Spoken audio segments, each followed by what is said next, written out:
Oiê, eu sou a Fran e hoje a gente chega finalmente no agora da teledramaturgia.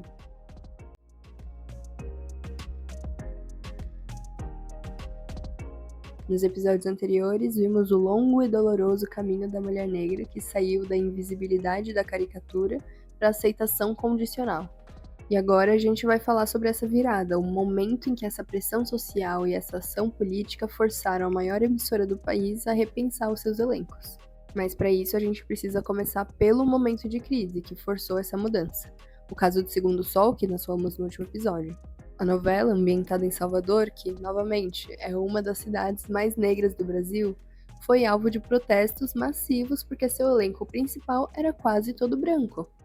O momento que é o divisor de águas nisso é a novela Segundo Sol. É um caso assim exemplar de erro de escalação. A novela do João Emanuel Carneiro, novela de 2018, se passa em Salvador.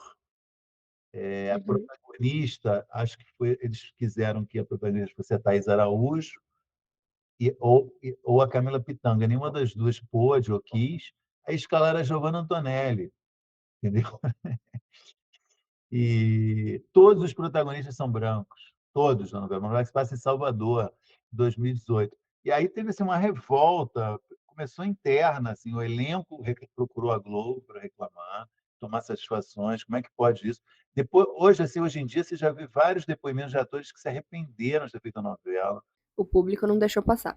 Vieram críticas nas redes sociais, notas públicas e até uma ação judicial por parte do Ministério Público do Trabalho, que enviou uma notificação recomendatória para a Rede Globo. A crítica era simples: não dá para continuar apagando quem é a maioria no país. A pressão foi tão intensa que forçou a emissora a se mover de forma estratégica. A Globo, reconhecendo a dívida histórica e a composição demográfica do Brasil, onde mais de 56% da população se autodeclara negra, estabeleceu uma meta ambiciosa: 50% de profissionais negros na Rede Globo até 2030. E essa meta ela não se restringiu só à tela, ela se estende aos bastidores, à direção e ao roteiro. A luta saiu do palco e chegou na sala de reunião, mostrando que a diversidade de verdade é sobre quem escreve, dirige e decide o que vai ser contado. Eu acho que isso fala muito de como o branco vê o negro na vida, sabe? Eu acho que é um pouco por aí. É meio duro falar isso, mas é um pouco por aí. Eu acho que tem muito esse negócio de white savior, sabe? Eu sinto um pouco isso, assim. Que, infelizmente, tem muito autor que acha que negro só tem que sofrer. Eu tenho essa impressão, sabe? E, de novo, fico triste. Acho que o caso da Raquel em Vale Tudo é muito isso, assim, é de uma autora que acha que tá escrevendo um papel legal e não tá, simplesmente porque ela não conhece de fato o assunto. Eu tenho isso pra mim.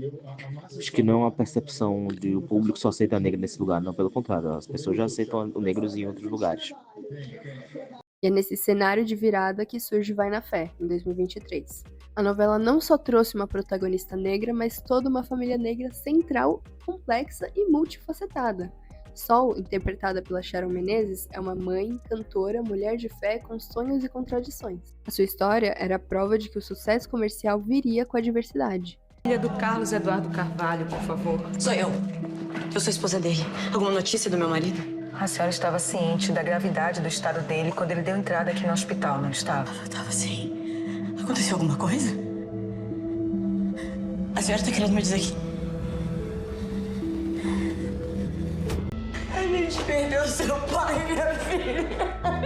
A narrativa, ela se expandiu para além de Sol. Vimos a sua filha, Jennifer, interpretada pela Bela Campos, na faculdade, enfrentando o racismo. Tatuagem bonita. É.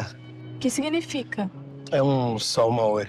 Eu fiz com uma namorada que tive anos atrás. E por que esse desenho, um sol maori? Porque o nome dela é Sol? Como é que você sabe disso? Sol é o nome da minha mãe. E ela tem uma tatuagem igual a sua. E também vimos Yuri, interpretado por Jean Paulo Campos, explorando sua identidade e sexualidade e enfrentando prisões injustas.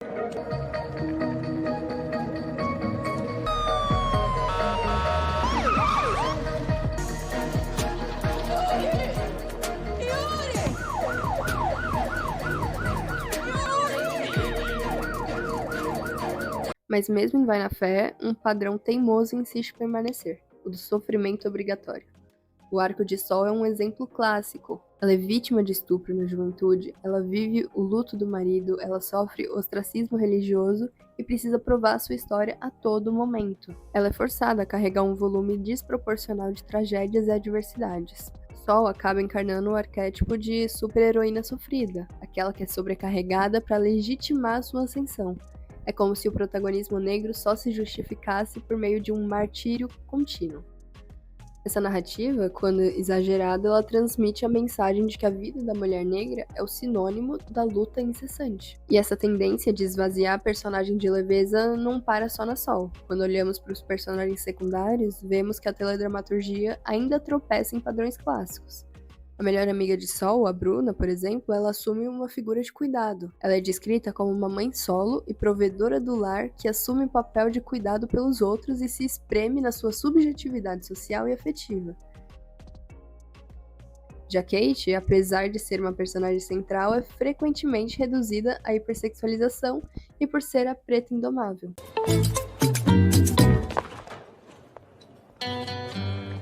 É aqui que precisam de mim? Ah, eu falo inglês, francês, um pouquinho de espanhol, claro. Olha, eu sou muito esperta, eficiente, competente e tenho muita experiência na área, tá? Quer ver minhas referências? Além da beleza, né? Porque eu vou trazer muita clientela. Aqui, ó. Trabalhei em muitos lugares, eu sou muito viajada, sabe? Nós temos um mocatino, que tem o amarguinho do café e o gostoso do chocolate. E por falar em gostoso, adorei o té. E é aqui que a interseccionalidade entra em campo. A mulher negra na TV não é apenas uma soma de mulher e de ser negra, ela é uma vivência única. Quando a novela insiste que o único drama dela é o racismo ou o sofrimento, ela ignora qualquer complexidade da sua humanidade. Dália Gonzalez e a escritora Chimamanda Adichie nos ensinam sobre o perigo da história única. O problema com o estereótipo não é que ele seja mentira, mas que ele é incompleto. Ele transforma a complexidade da vida de uma mulher negra em uma história de luta e dor. Com isso, o estereótipo acaba impedindo que a audiência veja a mulher negra desfrutando de alegrias, momentos de leveza e uma vida que não é um fardo constante. A gente quer o direito de ser forte, mas também de ser frágil, de ter ambições que não sejam só frutos de superação e, acima de tudo, ser livre. E apesar desses desafios persistentes, o cenário atual trouxe um marco histórico e inegável. Em 2024, a Globo exibiu pela primeira vez 3 novelas com protagonistas mulheres negras ao mesmo tempo. Tivemos Duda Santos, em Garota do Momento, Gabs, em Mania de Você, e Jéssica Ellen, em Volta por Cima, em papéis de destaque e em horário nobre. Esse movimento, que consolida a tendência do protagonismo negro, ele foi solidificado pelo sucesso de obras como Vai na Fé. A novela, ela celebrou uma narrativa afrocentrada, empreendedorismo e romance, encerrando a trajetória com índices notáveis e acabou pavimentando o terreno para um movimento muito mais audacioso da emissora. O remake da icônica Vale Tudo. A escalação de atrizes negras de diferentes gerações para esse eixo central da trama, Thaís Araújo como heroína Raquel e a Bela Campos como a vilã Maria de Fátima. Isso não representa só um acerto estratégico de casting que une apelo midiático ao talento consolidado. É também uma afirmação de que a visibilidade negra alcançou um novo patamar qualitativo na teledramaturgia. Eu acho melhor a senhora... A mulher negra, na televisão, ela saiu da invisibilidade e da caricatura. Ela lutou contra a hipersexualização e a rejeição, e hoje, finalmente, ocupa o centro do palco. O desafio agora não é mais estar, mas sim ser em toda a sua complexidade. O que essas experiências nos mostram é que contar a nossa própria história com as nossas lentes e as nossas vozes é o primeiro e o mais importante passo, para que o corpo negro deixe de ser apenas um personagem e se torne autor da sua própria história.